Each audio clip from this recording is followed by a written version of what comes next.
So what's up sa inyo katapangi boys and girls?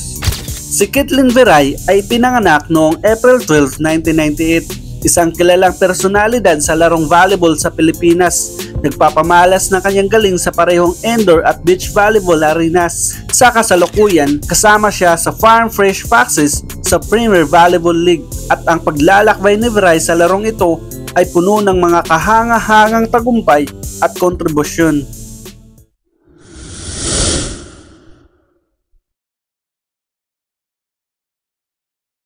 Sa kanyang mga taon sa kolehiyo, sumiklab si Viray bilang isang miyembro ng UST Lady Tigresses. Iniwan ang marka sa UAAP.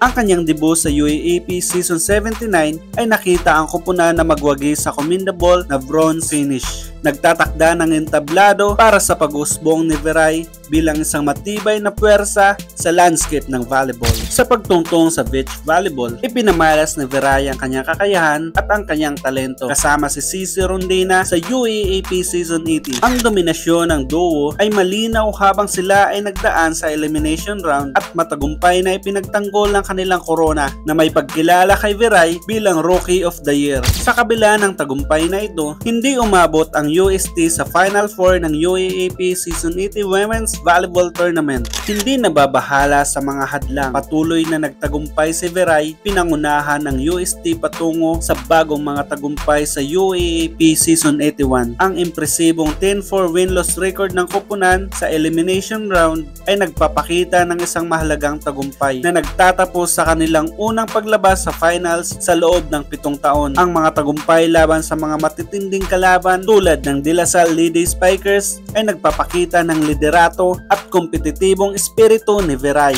Sa pagtatapos ng karera sa kolehiyo ni Viray, ang UAAP Season 82 ay inaasahang maging kanyang huling pag-awit kasama ang UST Lady Tigresses. Gayunpaman, ang pagsiklab ng pandemya ng COVID-19 ay nakasira sa schedule ng volleyball. Iniwan ang huling kabanata ni Viray sa koponan na hindi nasusulat. Sa paglipat sa club volleyball, patuloy na nagliwanag ang galing ni Viray habang suot ang mga iba't ibang jersey. Kabilang ang mga paglalaro sa Marinirang Pilipina, Lady Skippers at Chocomocho Flying Titans, ang mga kahanga-hangang performance sa mga prestiyosong torneo tulad ng VTV International Women's Volleyball Cup at ang Premier Volleyball League Second All-Filipino Conference ay nagpapakita ng epekto at kakayahan ni Viray sa court. Ang mga individual na parangal ni Viray ay sumasalamin sa kanyang mga tagumpay sa koponan na may mga kahanga-hangang pagkilala tulad ng Rookie of the Year sa UAAP Season 80 Beach Volleyball Tournament. Ang kanyang paglalakbay sa parehong collegiate at club volleyball ay naglilingkod bilang patutuo sa kanyang dedikasyon,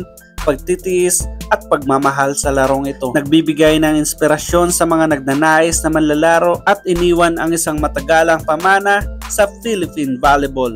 Kung nagustuhan mo ang video natin ngayon ay paki-like naman po at mag-subscribe ka na rin para na rin sa pagsuporta sa channel na to. Maraming salamat po.